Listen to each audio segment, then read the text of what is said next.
ada 3 kombinasi sistem air ya. Ketika padat, uap, dan cair itu bercampur semuanya, itu berarti sistemnya 3 fase.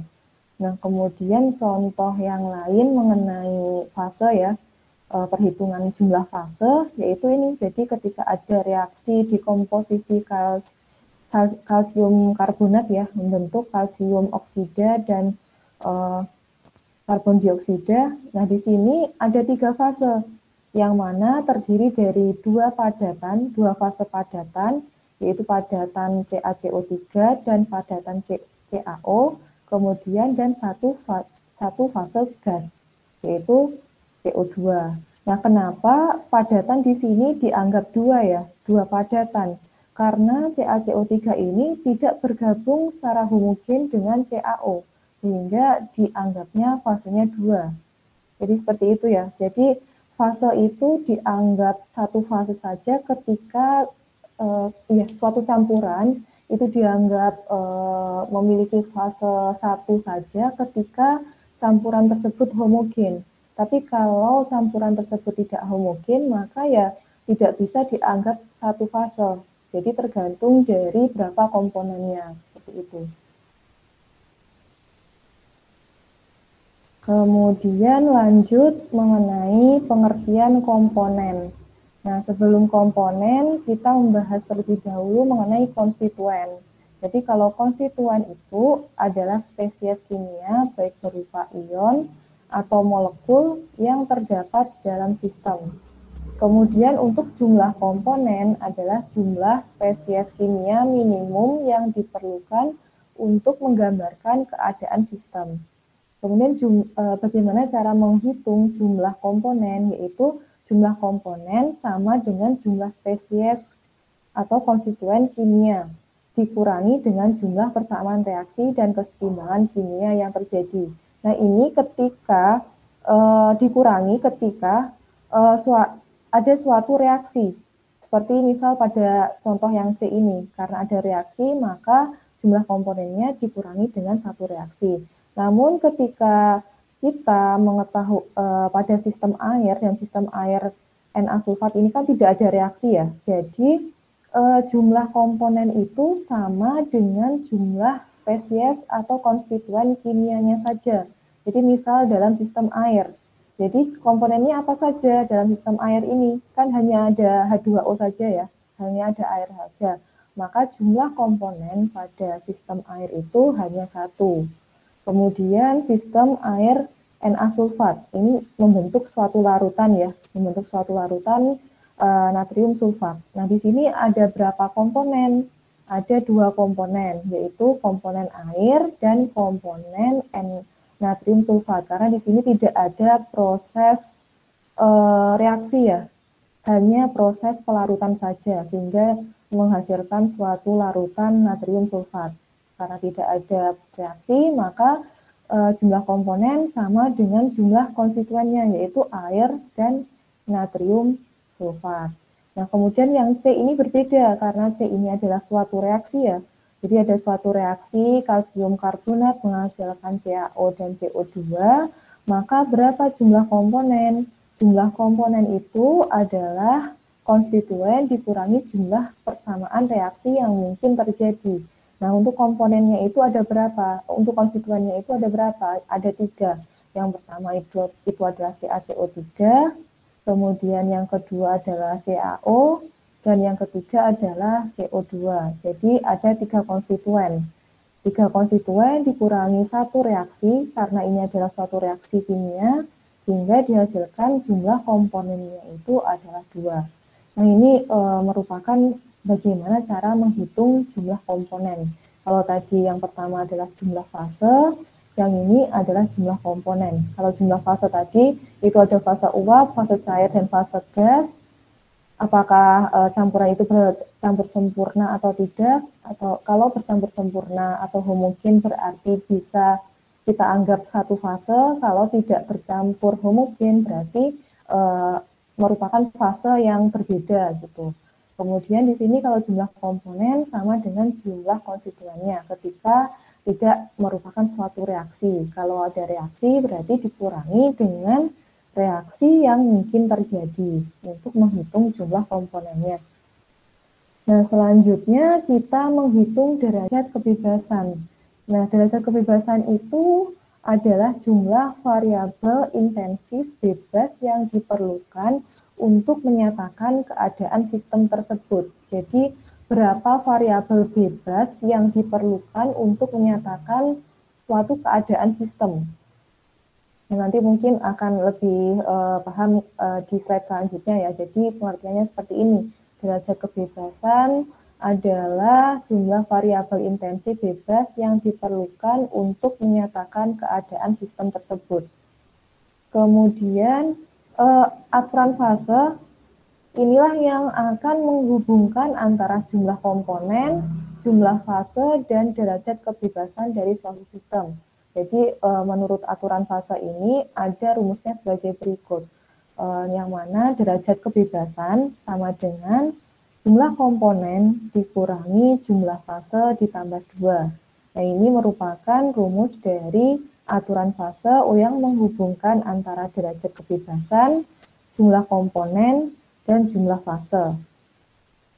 Contohnya ini ada suatu gelas tertutup yang mana di dalam gelas itu terdapat kesetimbangan antara es dan air.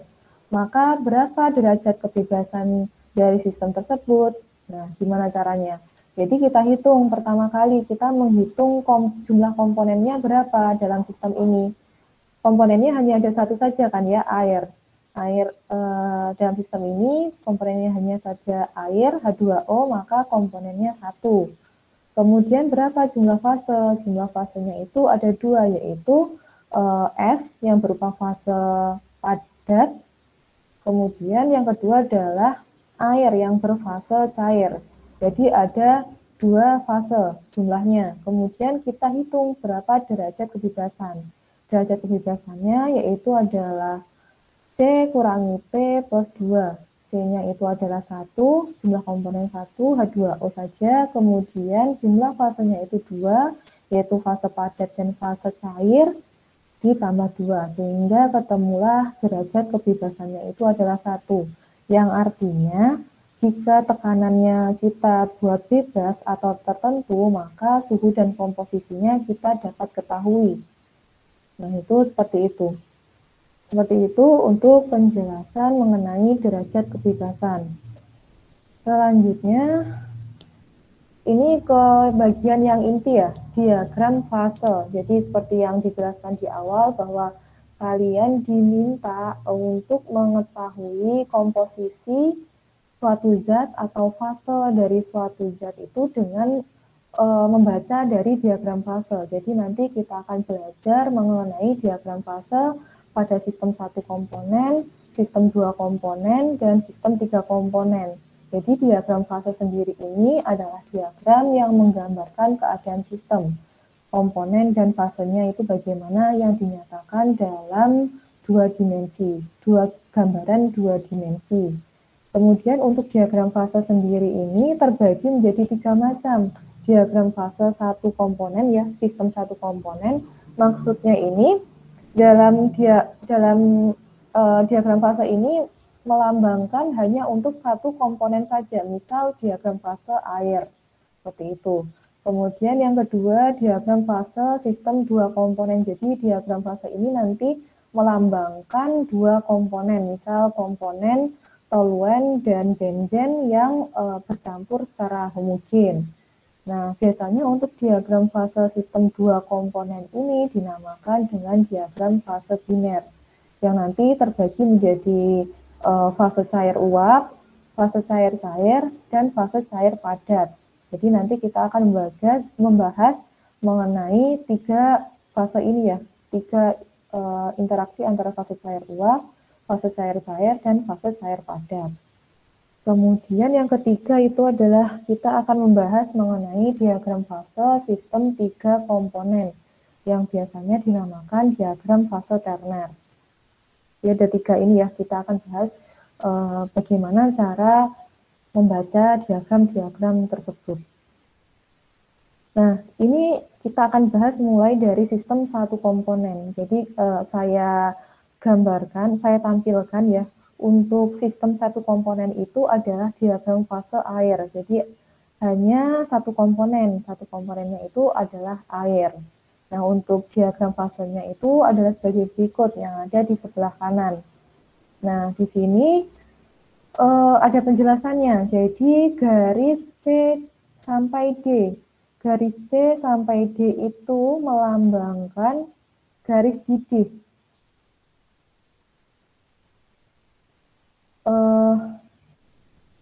Jadi melambangkan garis didih ya. Untuk garis C dan D. Nah, garis C dan D ini merupakan transisi dari perubahan fase cair menjadi fase gas ataupun sebaliknya. Jadi di sini C dan D ini adalah suatu garis yang melambangkan garis didih. Kemudian garis CB ini merupakan garis beku. Nah, garis CB ini merupakan transisi atau perubahan dari fase cair menjadi fase padat. Cair menjadi fase padat untuk garis C sampai D. Kemudian untuk garis AC ini merupakan garis sublimasi. Jadi ada perubahan dari fase gas di sini menjadi fase padat. Nah, ini dinamakan garis sublimasi.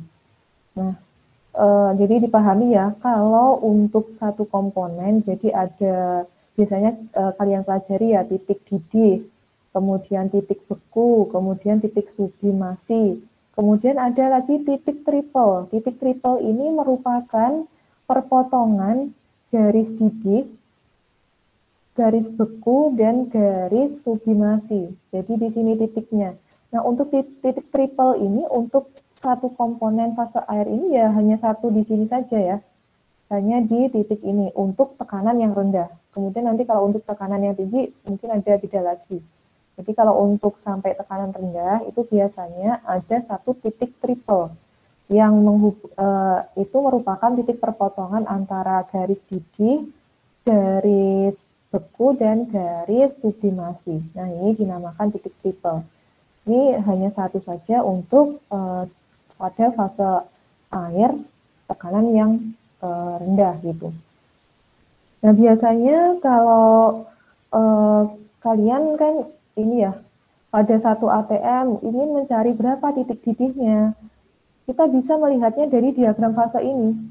Misal pada satu ATM, pada tekanan lingkungan ya, satu ATM.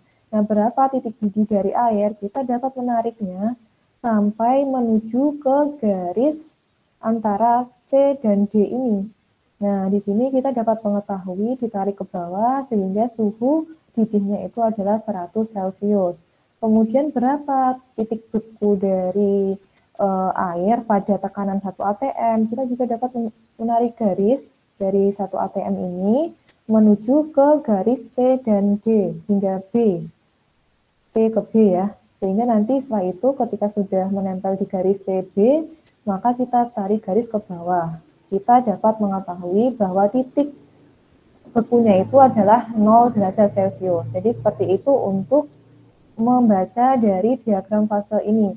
Jadi kalau suatu titik, suatu kita memiliki campuran ya, berada kalau kita ini ya, suatu campuran berada pada titik antara garis ini ya, garis-garis yang ada di sini, maka ini berada dalam kesetimbangan ya, kesetimbangan. Misal kalau ada di garis ini berarti kesetimbangan fase cair gas, kemudian kalau garis di sini adalah kesetimbangan fase cair padat, kemudian kalau di sini adalah kesetimbangan cair dan padat dan gas. Kemudian kalau titik kita, campuran kita berada di misal tekanannya 0,8 atm, suhunya 50. Nah, berarti kan ada di sini ya. Berarti fasenya itu, fase cairan atau sampel kita itu berarti pada fase cair. Kemudian kalau misal setengah atm pada suhu negatif 20. Nah, bisa ini kita dapat mengetahui fasenya, berarti fasenya itu adalah fase padat. Nah, dari diagram fase satu komponen ini kita dapat mengetahui berapa suhu titik didih sama titik bekunya ketika kita mengetahui tekanannya. Selain itu juga kita bisa mengetahui suatu fasenya, apakah fase cair, padat, atau gas ketika kita mengetahui tekanannya berapa, suhunya berapa. Sehingga kita dapat mengidentifikasi sampel tersebut berada pada fase yang mana. Seperti itu. Nah, selanjutnya ini ada penjelasan lagi ya untuk derajat kebebasan ya. Seperti yang kita pelajari di awal. Jadi untuk sistem satu komponen, jadi F itu tadi ya derajat kebebasan sama dengan jumlah komponen kurangi jumlah fase plus 2. Dimana untuk sistem satu komponen, komponennya itu kan berarti satu ya. P diganti 1 sehingga nanti derajat kebebasannya menjadi F sama dengan 3 min P. Nah, ini merupakan sistem satu komponen itu derajat kebebasannya F sama dengan 3 min P. Jadi kita misal fasenya itu hanya satu saja. Misal fasenya itu hanya satu saja, maka kita masukkan dari rumus ini fasenya itu 1, P-nya 1. Jadi F sama dengan 3 kurangi 1 sama dengan 2. Jadi derajat kebebasannya itu adalah 2. Nah, derajat kebebasan yang 2 itu sistemnya dianggap sistem bivarian. Artinya harus ada 2 variabel yang dapat dibuat bebas sehingga kita dapat mengetahui fasenya itu pada fase cair, gas, atau padat. Seperti yang saya jelaskan tadi ya di slide sebelumnya.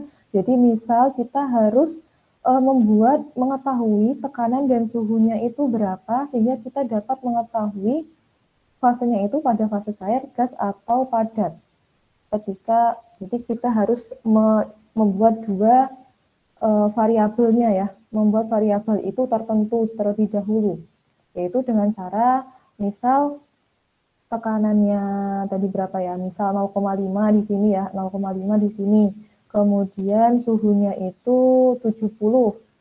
Nah, mungkin sekitar ada di sini. Jadi ini kan berarti tertentu ya tekanan sama suhu, sehingga kita dapat mengetahui fasenya itu berupa satu fase saja, yaitu berupa fase gas. Jadi ketika hanya satu fase saja, maka kita perlu menetapkan 2 variabel, yaitu variabel tekanan dan variabel suhu, untuk mengetahui apakah fase itu adalah fase gas, fase padat, atau fase cair.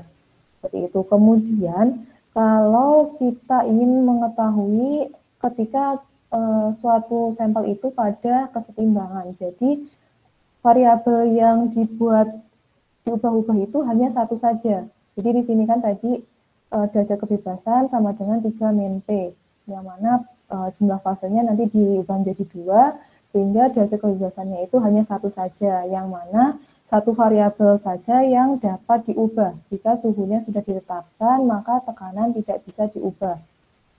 Misal ya, kita menetapkan pada suhu 100 derajat Celcius.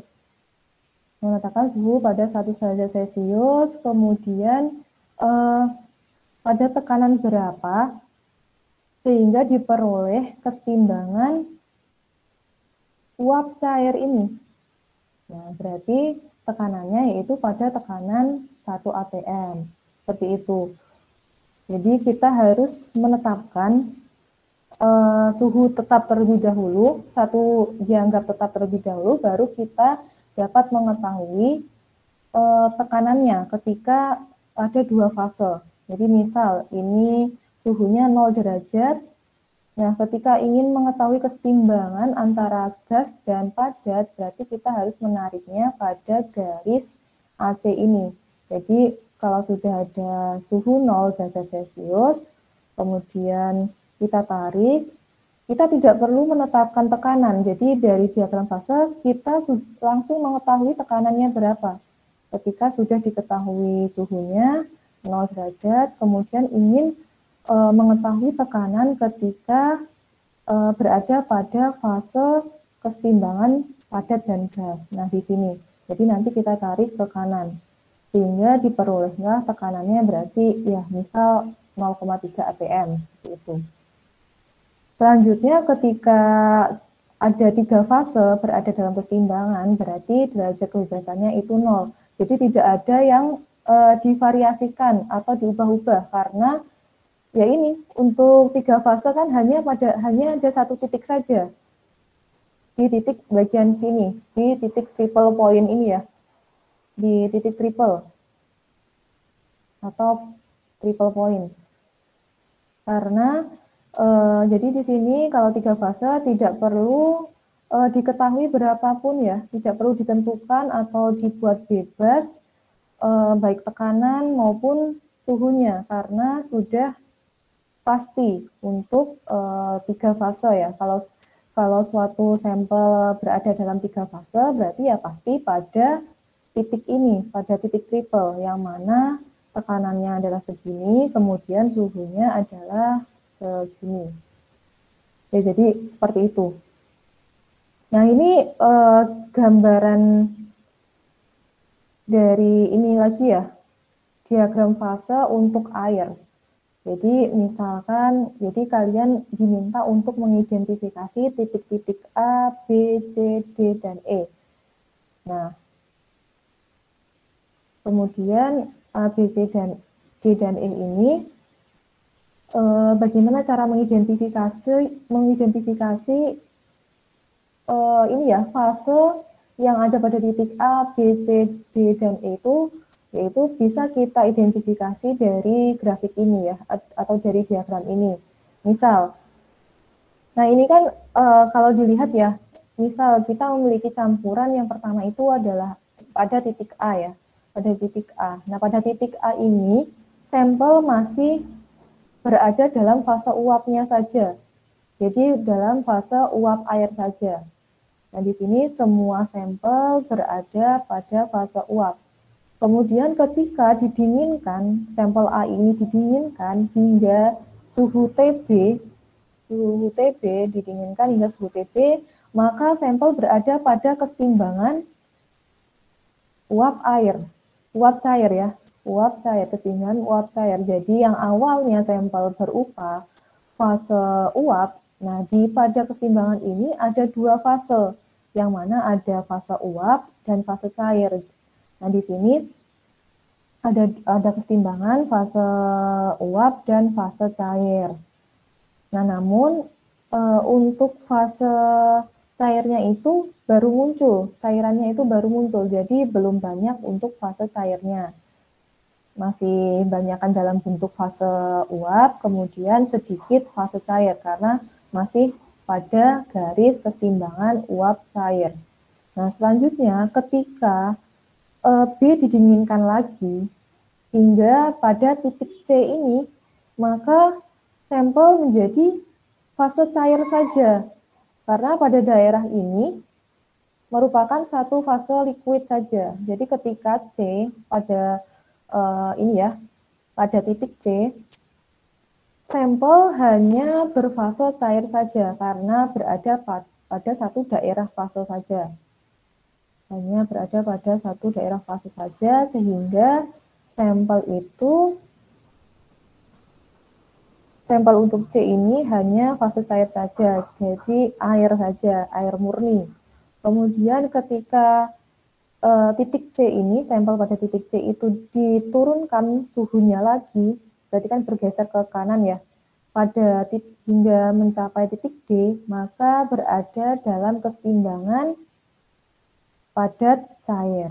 Nah, di sini menempel pada keseimbangan padat cair. Yang awalnya sampel berupa fase cair, ada sebagian yang membeku.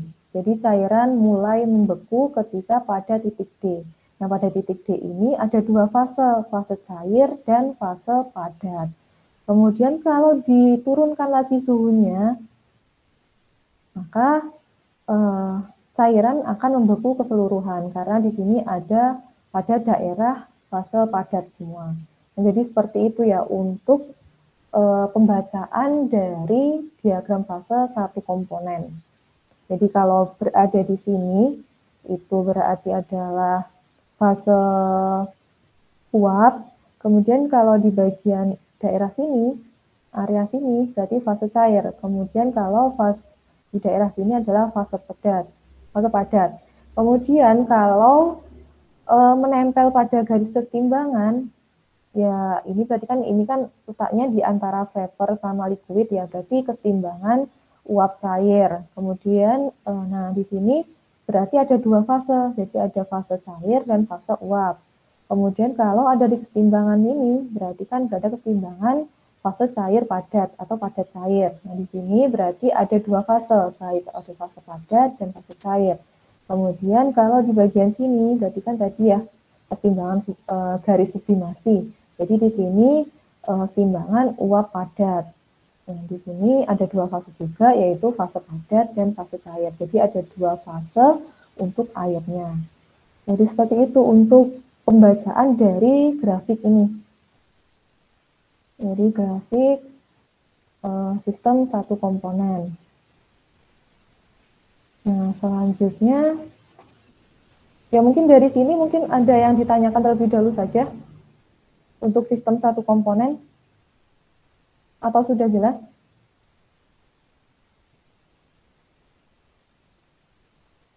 Jelas, Bu. Ya, masih jelas ya. Jadi mungkin dilanjut dulu.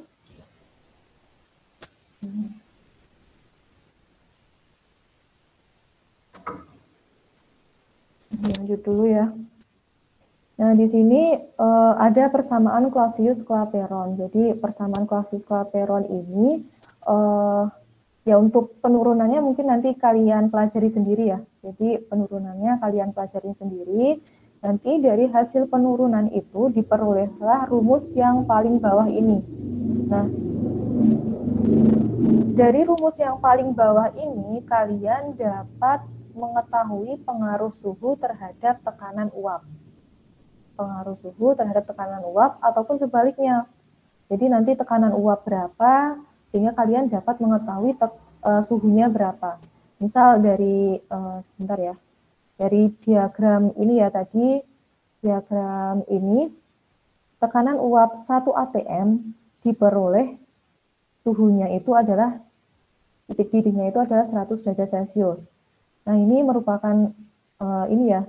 Nah, dari persamaan Clausius-Clapeyron tadi kita dapat mengetahui misal suhunya 50 derajat Celcius, berarti tekanan uapnya berapa. Nah, dari sini sebenarnya juga kita bisa mengetahui kan ya, ketika suhunya 50 derajat Celcius, titik didihnya, tekanan uapnya itu berarti di sekitar sini. Kalau kita tersedia diagram fasenya. Tapi kalau tidak ada diagram fase, kita dapat mengetahui tekanan uap dengan menggunakan persamaan Clausius-Clapeyron tadi.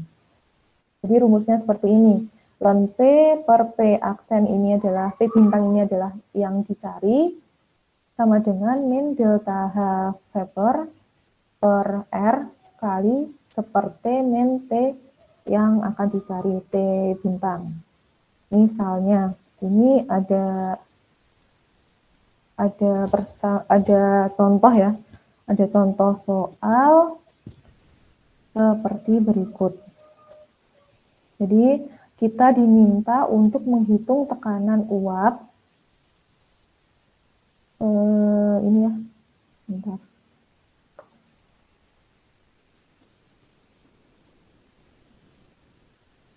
Nah, ini kita diminta menghitung tekanan uap benzen pada suhu 20 derajat Celcius. Jadi ini kita anggap P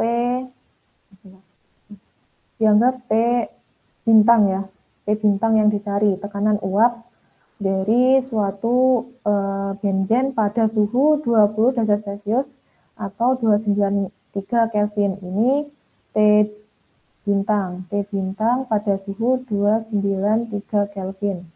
Kita cari tekanan uapnya itu berapa.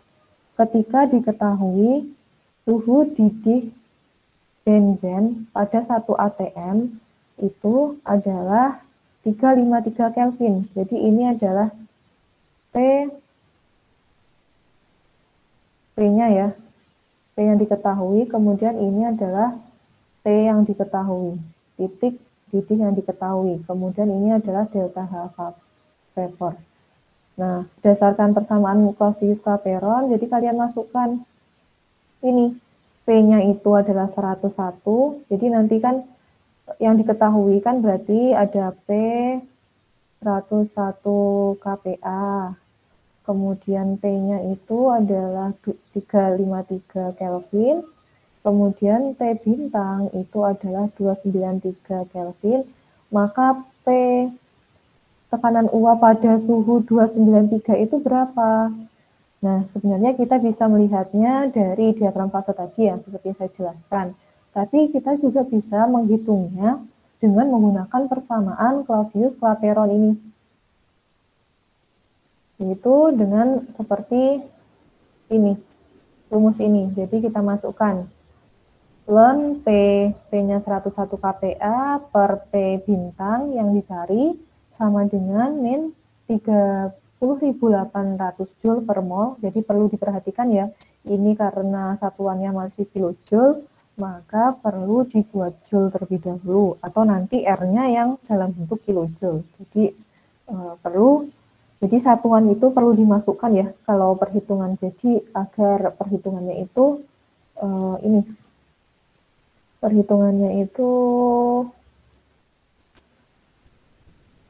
perhitungannya itu benar ya.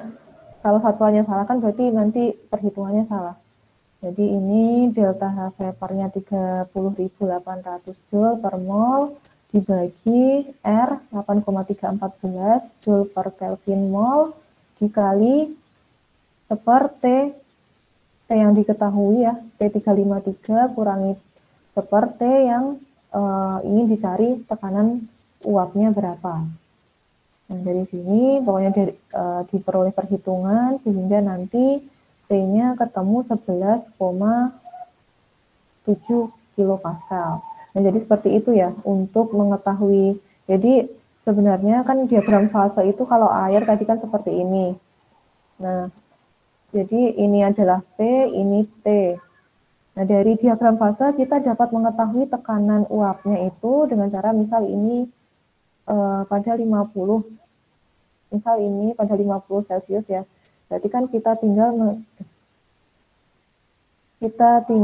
menarik garis ke kanan saja sehingga nanti tekanan uap bisa kita ketahui ketika dari diagram fase. Nah, namun kita juga bisa menggunakan persamaan Clausius-Clapeyron ini untuk menentukan tekanan uapnya.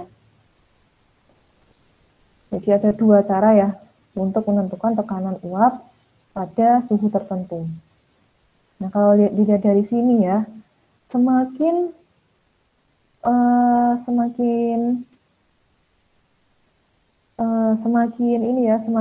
besar tekanan yang diberikan, tekanan uapnya, maka titik didihnya itu semakin besar. Yang kan ini kan hasilnya tadi 11,7 kPa ya. Nah, di sini dapat diketahui bahwa semakin besar tekanan uapnya, maka titik didihnya itu akan semakin besar. Atau juga titik didih yang besar dihasilkan dari tekanan uap yang besar.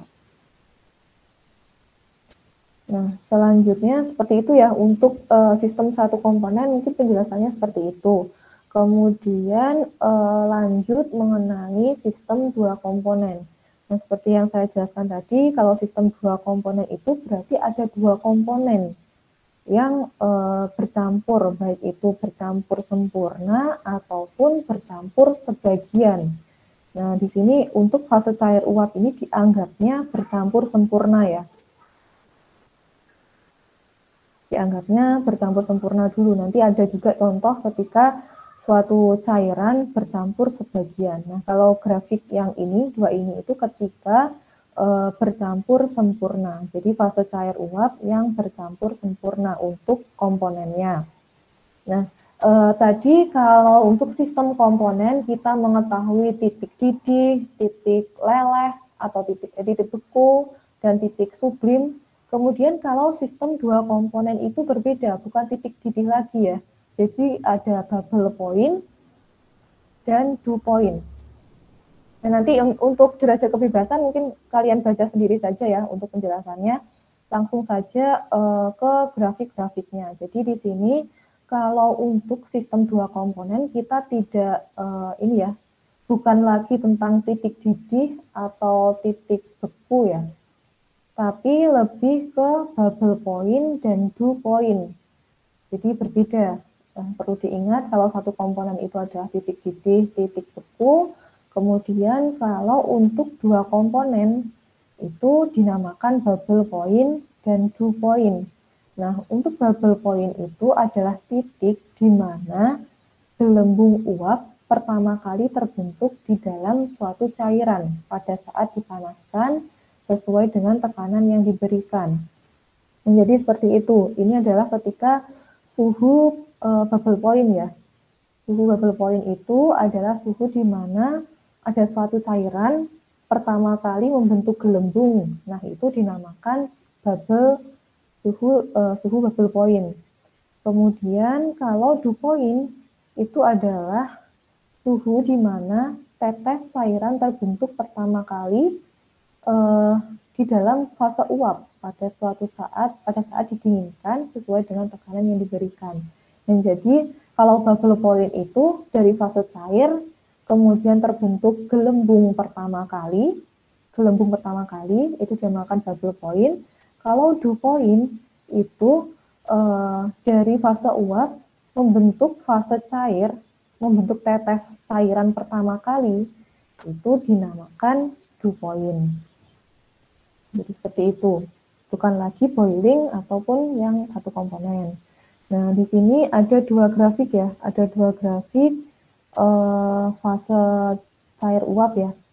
Nah, misal kita, jadi ini kalau dari diagram fase kan maksimal dari perhitungan, pokoknya dari perhitungan diperoleh bahwa derajat kebebasannya itu adalah 2. Derajat kebebasan 2 itu kalau suhunya konstan atau ditetapkan, maka derajat kebebasan itu berupa tekanan dan fraksi mol. Jadi tekanan dan fraksi mol atau fraksi berat ya. Ini fraksi mol atau fraksi berat bisa saja. Nah, jadi seperti ini gambarannya. Atau bisa kalau tekanan dibuat konstan, maka derajat kebebasannya itu yang ada di grafik adalah suhu dan fraksi mol atau fraksi beratnya. Jadi nanti ini dipelajari sendiri. Nah, di sini kalau dilihat dari grafik ya, dari diagram fase ini, untuk P, untuk Y-nya P, kemudian ini-nya fraksi mol, maka di sini ada yang atas ini adalah garis bubble line. Nah, kalau bubble line di atas berarti di sini ada liquid. Jadi ada satu fase ya. Jadi ada satu fase saja berupa liquid. Nah, selanjutnya ketika di dalam ini, di dalam envelope ini ya, nah ini ada dua fase liquid plus fase vapor. Nah, di sini ada dua fase liquid dan fase vapor. Kemudian setelah di bawah garis dew point, ini ada fase vapor. Satu fase saja. Nah, perlu diingat kalau ini tekanan, terus ini adalah bubble line, maka di atasnya itu ada fase liquid. Kemudian di envelope-nya ini adalah dua fase liquid dan fase vapor. Di bawah dew line itu ada vapor, satu fase saja vapor, fase uap. Nah, di sini yang sebaliknya, kalau bagian Y-nya itu adalah T ya, bagian Y itu adalah T, itu nanti gambarnya berbalik ya, gambarnya berbalik. Jadi yang di atas itu adalah dew line. Jadi kalau dew line berarti di sini vapor, di sini liquid plus vapor ada dua, dan di bawah bubble line itu adalah liquid. Nah, jadi perlu diingat seperti itu.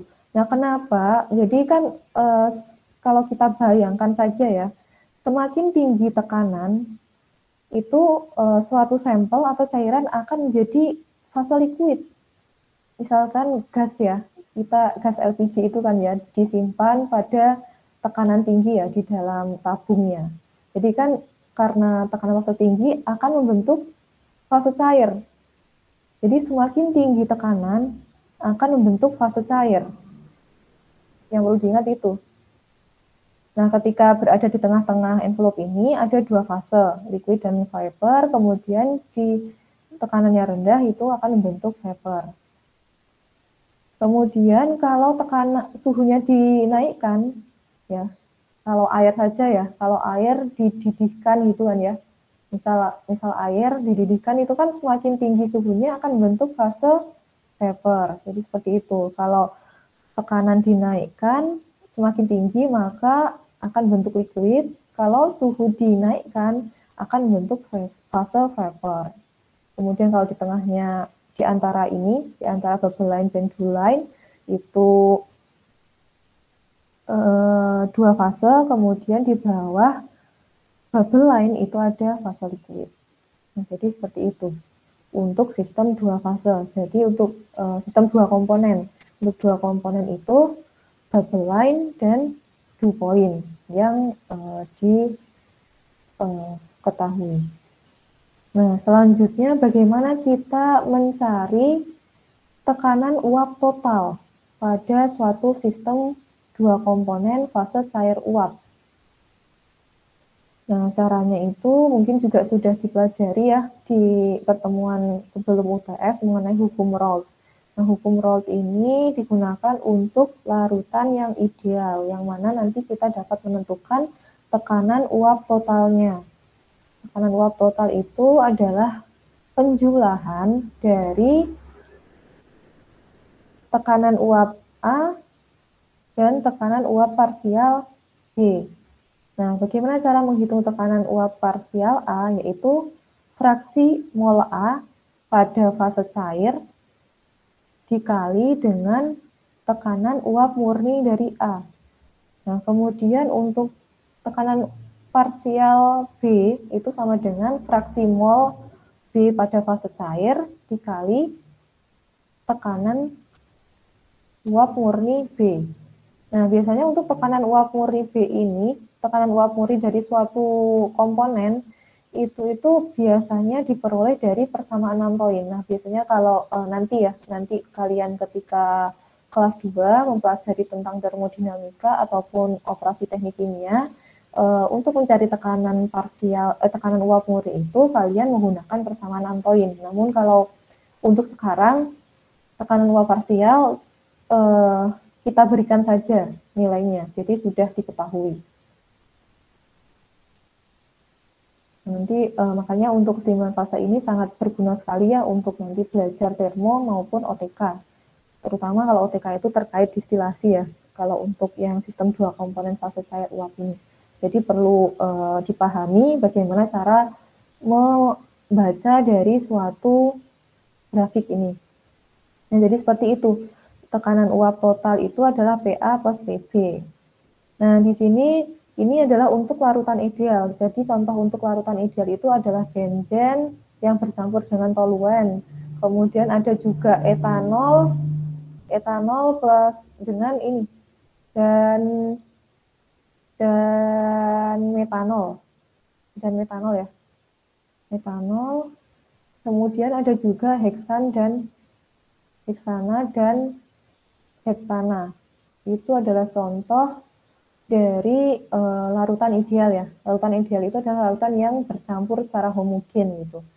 Nah, untuk menghitung tekanan uap totalnya itu yaitu dengan menambahkan antara tekanan parsial dari tiap komponen-komponennya.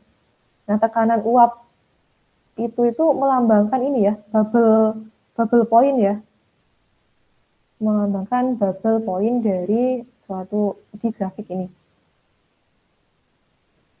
Nah, selanjutnya bagaimana cara menghitung fraksi komponen A dan B pada fase uapnya. Jadi kalau ini kan fase cair ya. Ini adalah fase cair. Fraksi pada fase cair itu pakai hukum Raoult perhitungannya. Ini itu sebenarnya bisa saja ya kalau kita mengetahui. Jadi ada dua kemungkinan. Kalau dari contoh soal ya, di contoh soal itu ada dua kemungkinan. Kita mengetahui tekanan total, kita diminta mencari fraksi mol A dan B pada fase cair itu berapa, atau bisa juga kita diminta untuk menghitung tekanan total uapnya berapa ketika diketahui fraksi mol AB itu dalam fase cair berapa. Jadi ada dua kemungkinan. Jadi kalau ingin mencari fraksi mol fase cair itu menggunakan hukum Raoult. Kemudian untuk hukum Dalton itu digunakan untuk menghitung komposisi dalam fase uapnya. Jadi di sini YA komposisi A pada dalam fase uap PA per P. PA-nya itu tadi PA-nya itu bisa diperoleh dari sini tadi ya. XA kali PA fase uap murni. Totalnya P-nya ini adalah P total. Tekanan uap total. Jadi saling berhubungan lah untuk yang hukum Raoult dan Dalton ini. Kalau untuk Dalton untuk menghitung fraksi mol A dan B pada fase uapnya. Nah, jadi di sini ya untuk penjelasannya itu ada di diagram fase benzen dan toluen. Nah, jadi ini yang X itu adalah fraksi molnya. Fraksi mol dari XI itu adalah dianggapnya yang toluen yang ada di sebelah kanan ya. Jadi toluen, fraksi mol toluen ini melambangkan fraksi mol dari toluen. Ketika fraksi mol toluen diketahui, maka fraksi mol dari benzennya dapat diketahui ya, 1 dikurangi X1. Seperti itu karena dua komponen. Nah, di sini ada grafik seperti ini ya, diagram fase seperti ini untuk interaksi antara benzen dan toluen. Di atas, karena ini adalah P, maka yang di atas itu adalah bubble line, kemudian yang di bawah itu adalah dew line. Ya, ini bubble line, yang di atas bubble line, yang di bawah dew line, karena ini adalah P ya. Nah, di sini ada fase apa? Ketika tekanan naik tadi, fasenya menjadi liquid. Kemudian yang di bawah ini berarti fase vapor. Nah, di antara envelope ini ada vapor dan liquid, dua fase. Nah, di sini seperti itu. Nah, bagaimana cara membaca gambar ini? Misal ya, kita mempunyai sampel dengan konsentrasi minimal 0,4. Di sini aja ya, 0,5 ya. Misal 0,5 ini ya. Di bagian X ini ya. Di bagian sini itu sampel kita ada di bagian sini. Di antara di sini. Berarti untuk menentukan komposisi benzen maupun toluen pada dalam fase cair dan dalam fase uap, caranya itu adalah menarik garis tie line. Jadi tie line ini adalah garis yang memotong antara fase cair dan fase uap. Jadi kalau kita punya titik di sini, tadi ya, titik di sini berarti kita, bentar.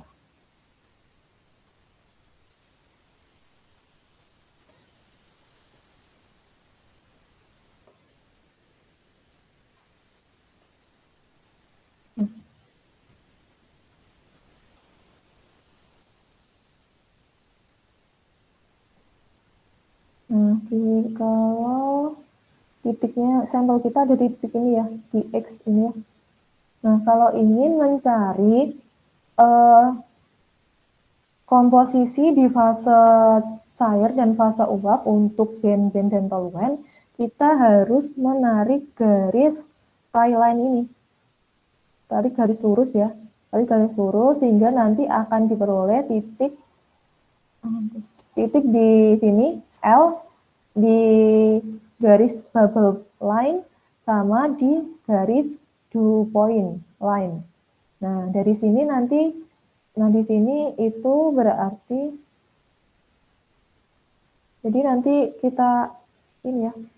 Nah, dari sini kita dapat mengetahui fraksi J toluennya ya, J toluennya itu berapa? Dengan cara ini tadi, tarik garis dari titik garis keseimbangan ke bawah sehingga misal ini diperoleh 0,35 untuk fraksi mol toluen dalam fase gas. Seperti itu. Kemudian kalau fraksi mol benzen berarti 1 dikurangi 0,35. Nah, selanjutnya untuk mengetahui fraksi mol dari toluen dan benzen pada fase cair atau liquid, jadi kita tarik garis dari sini, dari bubble line yang kita perlu dari ini tadi ya, sejajar dengan ini ya, sejajar dengan cairan kita. Nah, nanti ditarik garis sehingga nanti diperoleh berarti fraksi mol toluen sama dengan sekitar misal 0,65. Kemudian fraksi benzen berarti 1 kurangi 0,35. Ya, jadi seperti itu untuk mengetahui fraksi dari benzen dan toluen pada fase uap ataupun fase cair ketika diketahui diagram fasenya. Jadi seperti itu. Kemudian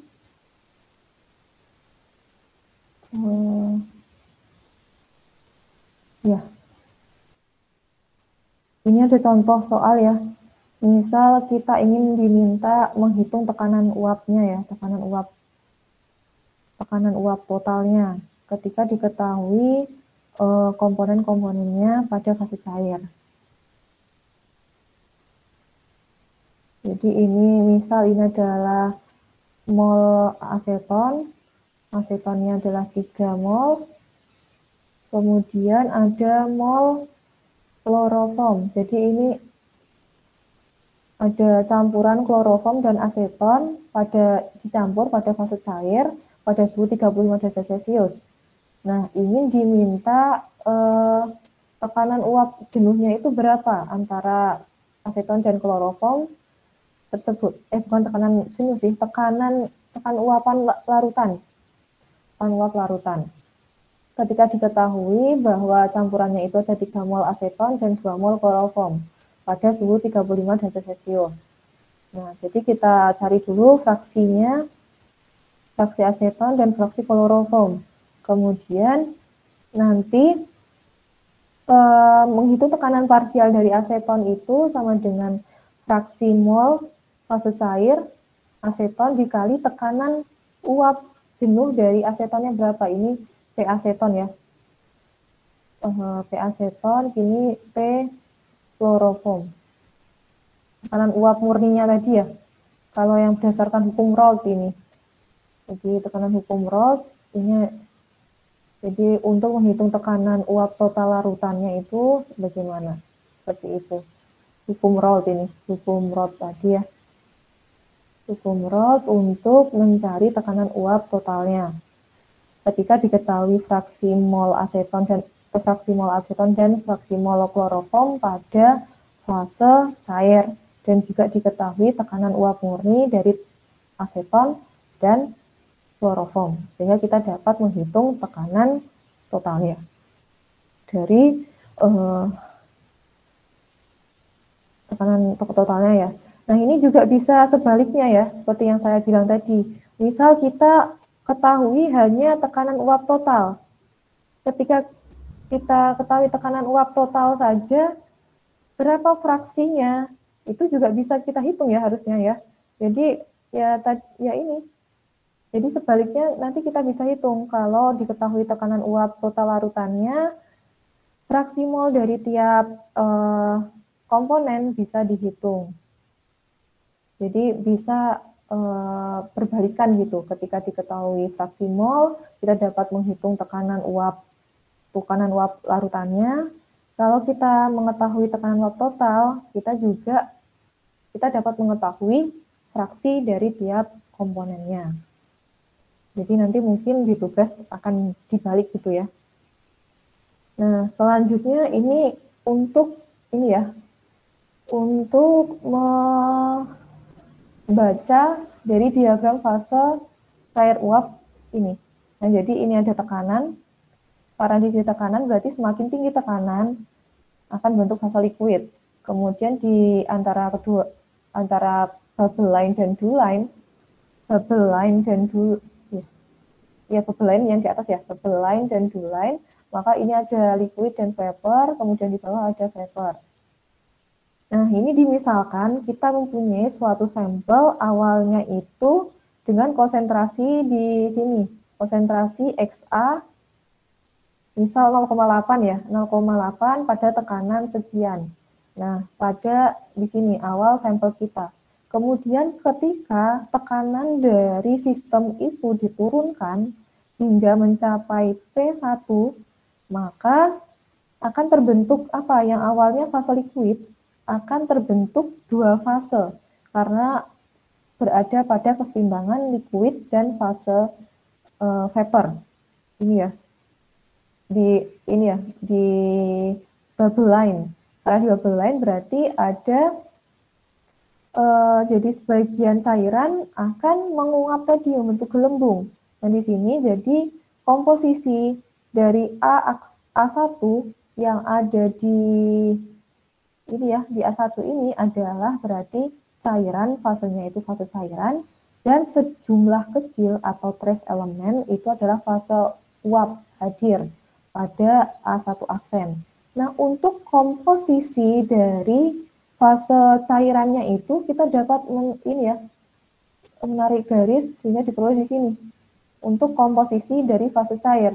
Kemudian untuk komposisi dari fase uap yang ada di bagian sini kita dapat menarik garis tie line ya. Garis tie line itu adalah yang menghubungkan dua titik yang mewakili keseimbangan ini tie line.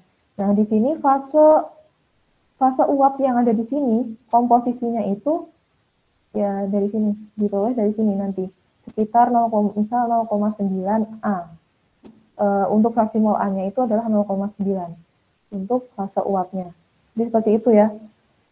Jadi kalau ingin mengetahui fraksi mol fase cair berarti di garis bubble, kemudian kalau fraksi mol fase uap di garis blue line.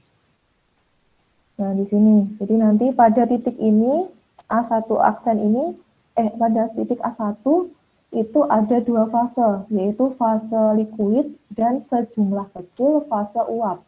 Komposisi dari liquid sama dengan yang ada di nanti ya, ditarik ke bawah. Ini.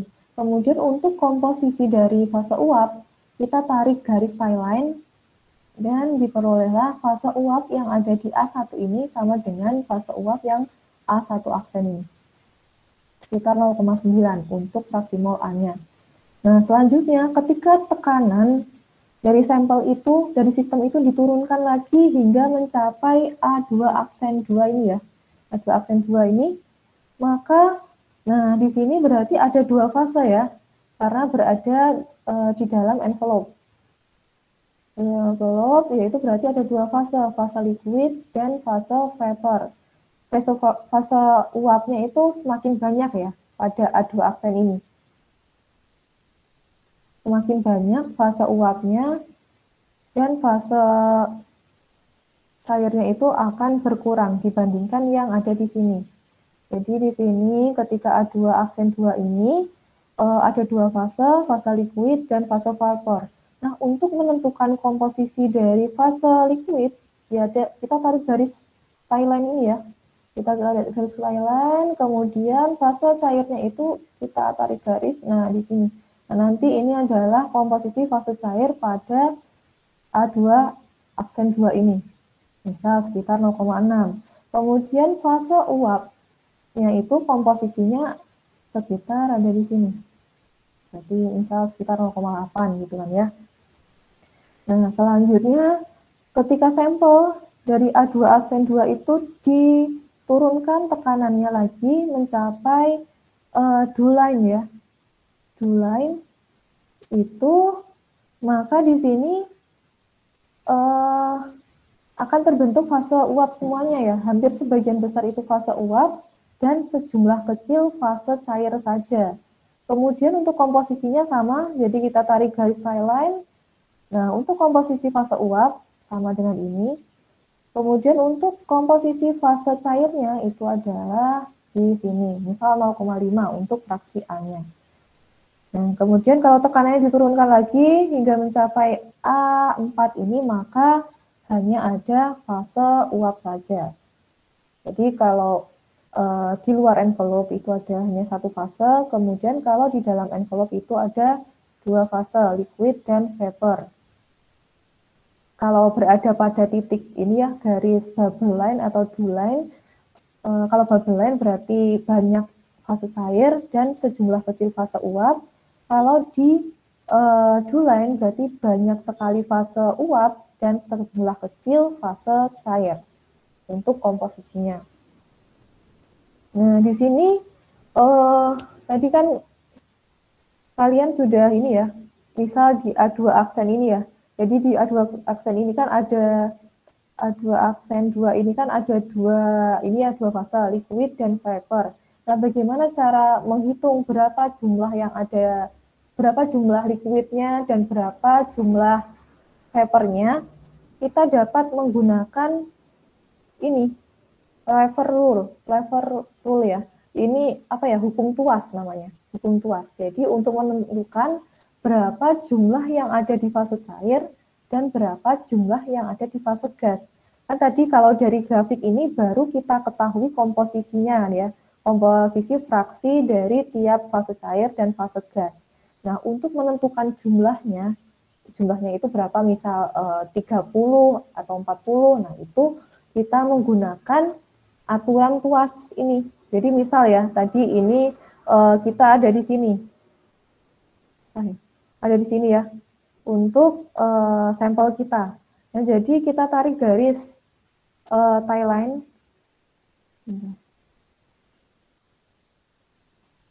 Kita tarik garis tie line ya, yang harusnya lurus ya. Jadi ada tadi sampel kita ada di tengah-tengah sini. Di tengah-tengah sini ya.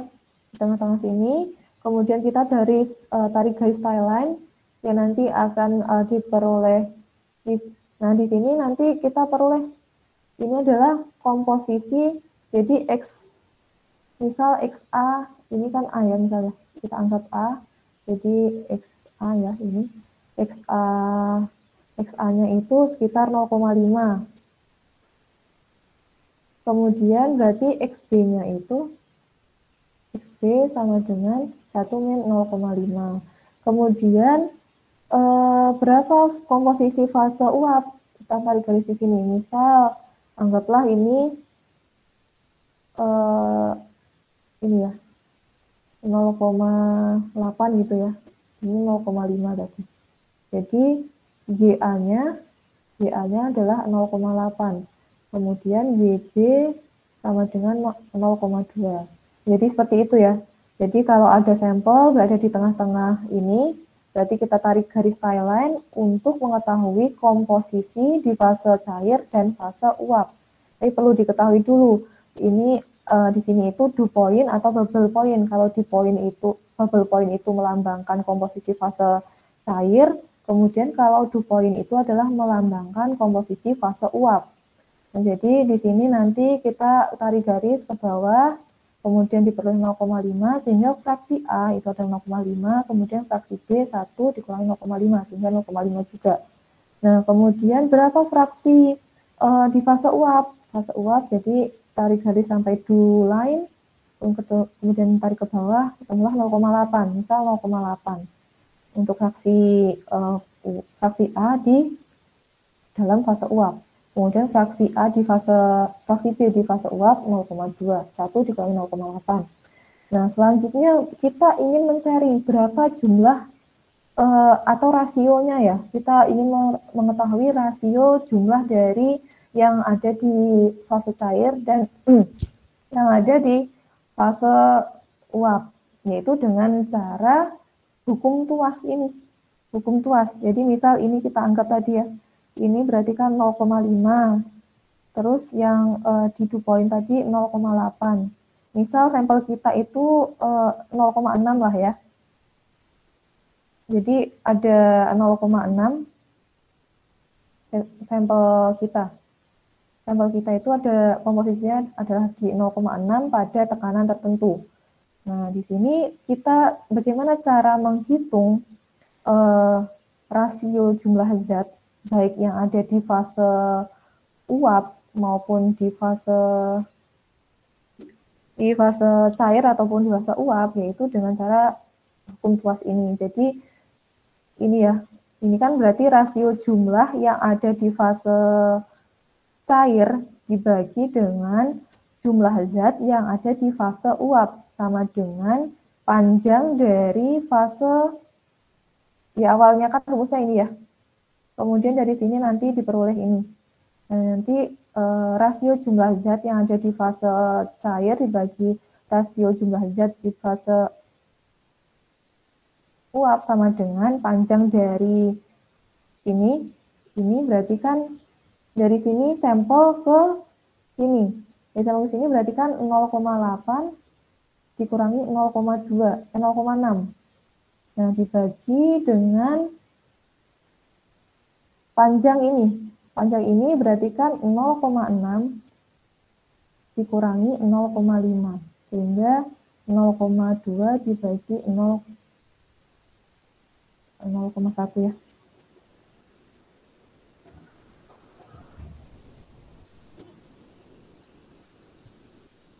Dibagi 0,1 sehingga ketemulah 2. Nah, masuk 2 ini berarti ini kan kalau ini kita anggap jumlah fase cair dibagi jumlah fase uap sama dengan 2. Jadi jumlah fase cair sama dengan 2 kali jumlah fase uap.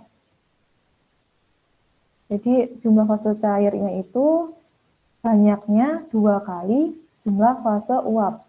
Nah, dari sini seperti itu ya, untuk menghitung berapa jumlah fase cair dan fase uapnya itu dengan lever rule ini. Nah, dari sini mungkin ada yang ditanyakan terlebih dahulu sebelum lanjut.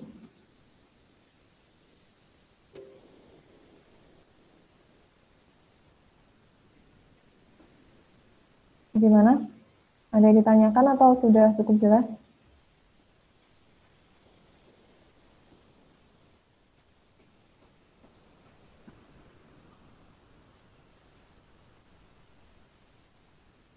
Ibu mau bertanya. Iya. Untuk yang persamaan Clausius tadi, Ibu, di slide-nya. Iya. Yang ada P bintang sama yang mencari tekanan uap. Iya. Kalau nggak salah yang setelahnya deh, Bu. Nah ya di situ. Itu kalau misalnya yang dicari itu P-nya aja gitu, bukan P bintangnya, Bu. Bisa nggak, Bu? Sebenarnya ini tidak masalah ya.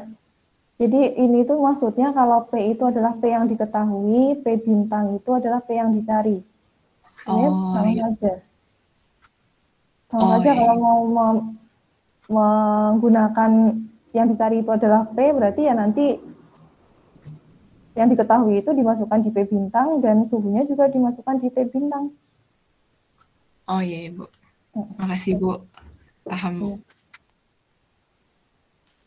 Ada lagi yang ditanyakan?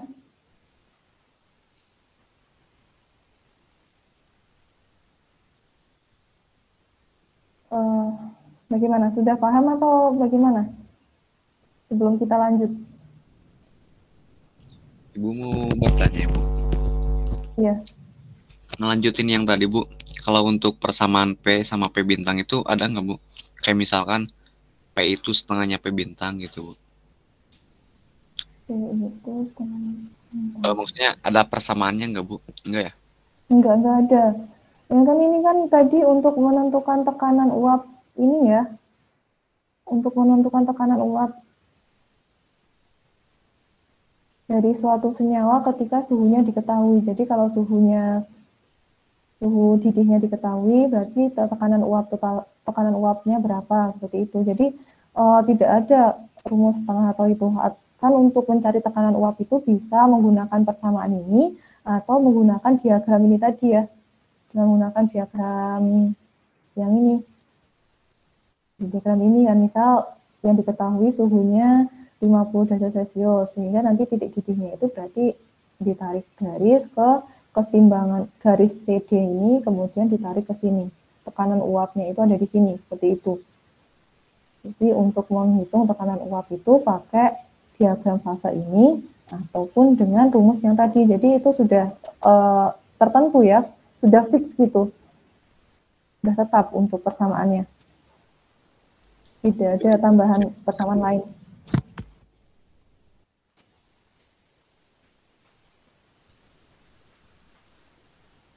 Kalau yang ini, sistem dua komponen, ada yang ditanyakan atau bagaimana? Memang agak sulit sih ya, cuman ya seperti ini. Karena waktunya juga terbatas ya, jadi agak cepat juga untuk penjelasannya. Bagaimana untuk sistem dua komponen, untuk apa ya, membaca grafiknya sudah jelas?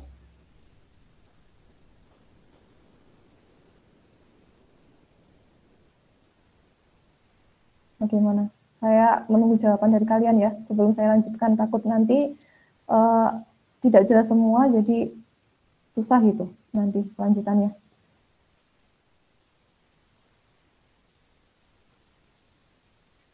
Sudah cukup jelas?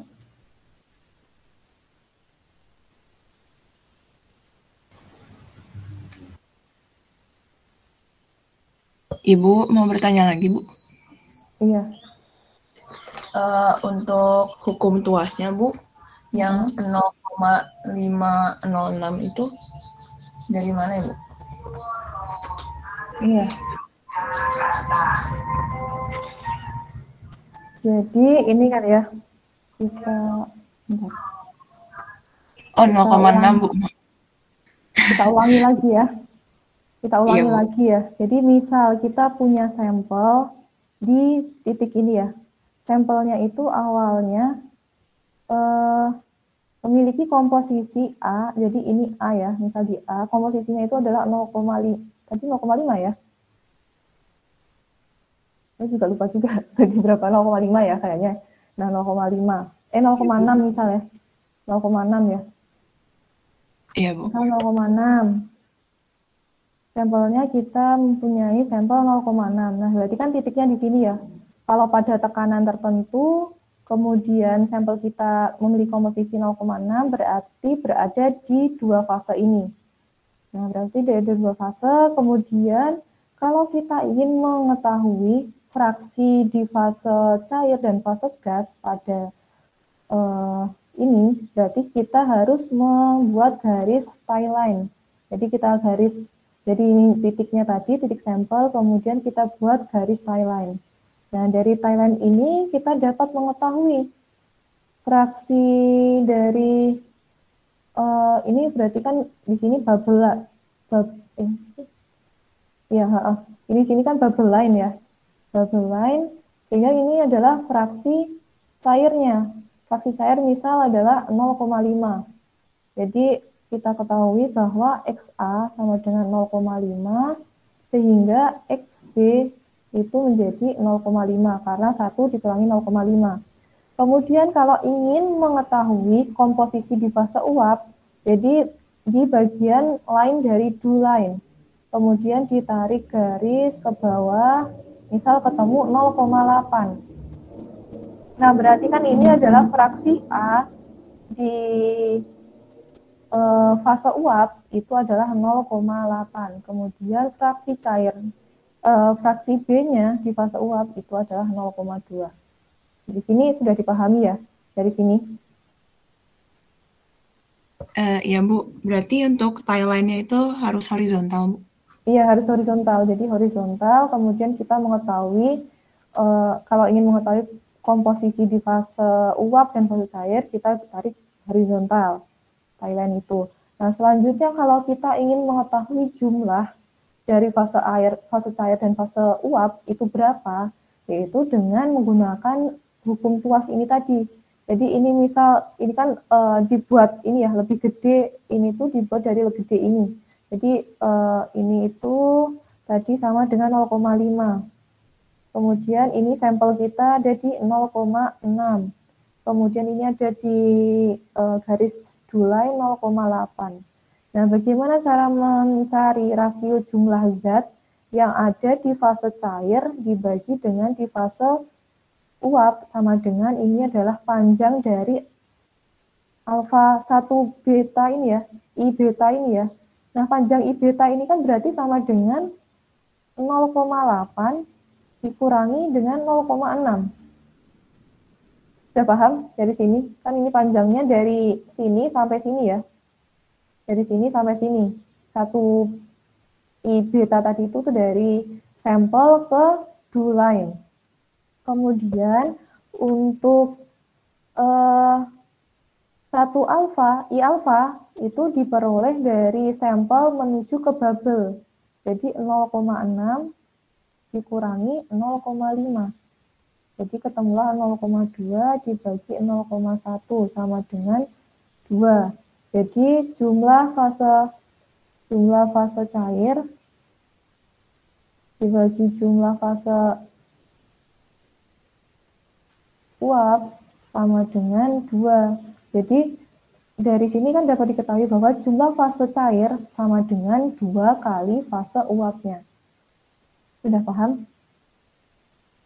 Iya Bu, paham. Tadi soalnya dikiranya yang sebelah kanan itu beda lagi Bu, ternyata diperbesar dong. Iya, iya. Iya.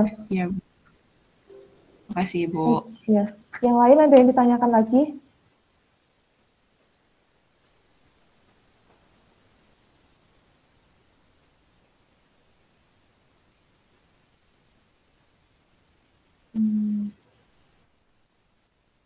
Banyak ya?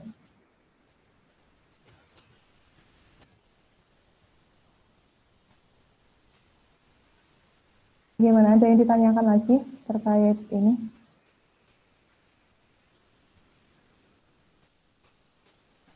Sudah cukup jelas? Yang lain gimana? Yang lain? Selain yang bertanya, apakah sudah cukup jelas untuk yang sudah diberikan? Ya, Imam gimana? Bu, kalau buat penentuan garis yang do line yang mana, terus yang bubble line yang mana, itu berarti nanti bingung bentuk garisnya aja sih sebenarnya.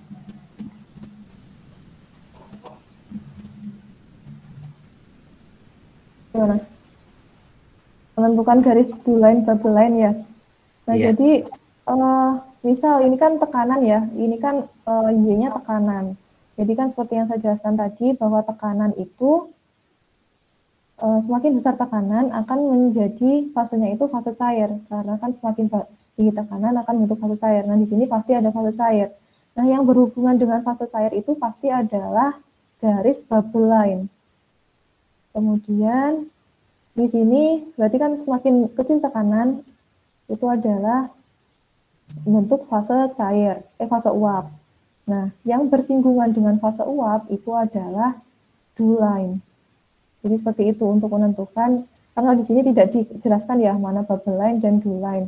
Nah, jadi kalau bubble line itu yang berhubungan langsung dengan liquid, kemudian kalau bubble line itu yang berhubungan dengan vapor.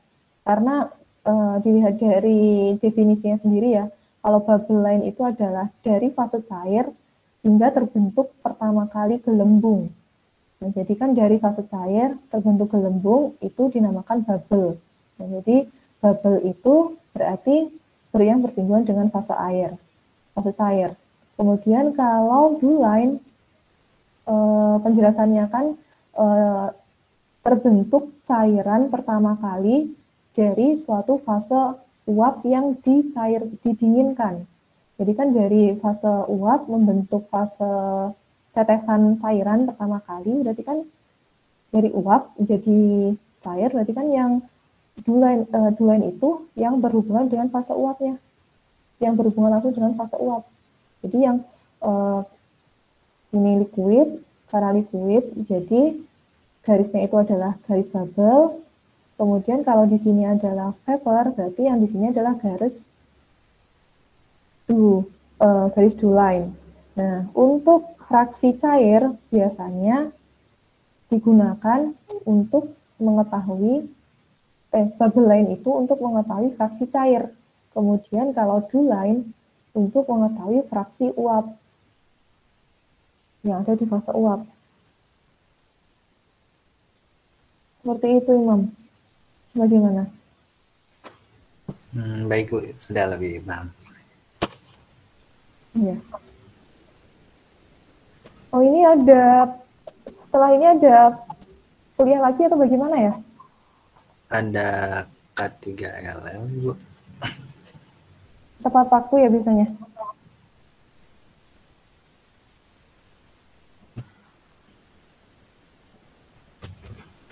Gimana? Tepat waktu ya?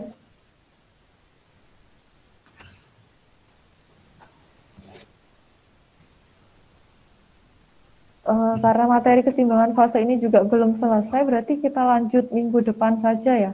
Kemudian kalau untuk untuk ujian modulnya, keseimbangan kimia dan keseimbangan fase, berarti kita cari di hari lain gitu ya, biar bisa semuanya terkejar sesuai dengan jadwal.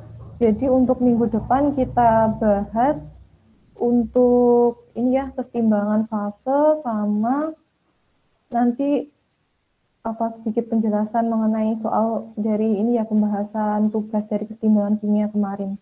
Baru kemudian nanti kalian cari waktu untuk ujian modul satunya selain hari Jumat, atau selain hari waktu ini ya, waktu pertemuan yang wajibnya.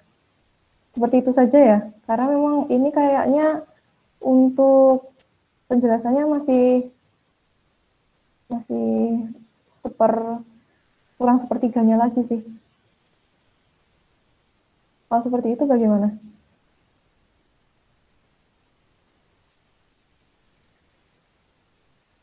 Gimana kesepakatannya? Ayo.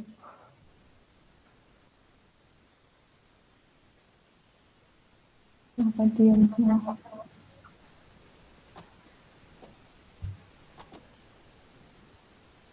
Berarti Bu, minggu depan tuh kan berarti minggu depan masih tetap hari Jumat dulu ya? Iya, kan ini belum selesai ya keseimbangan fase. Harusnya kan kalau di jadwal kita ada ujian modul, tapi karena keseimbangan fasenya belum selesai, kita lanjutkan saja dulu. Kemudian nanti mungkin kalau ada waktu juga bahas-bahas soal terkait keseimbangan fase maupun keseimbangan kimia, seperti itu. Kemudian untuk ujian modulnya kita pakai di hari selain hari wajib ini, pertemuan wajib ini. Kalau seperti itu bagaimana?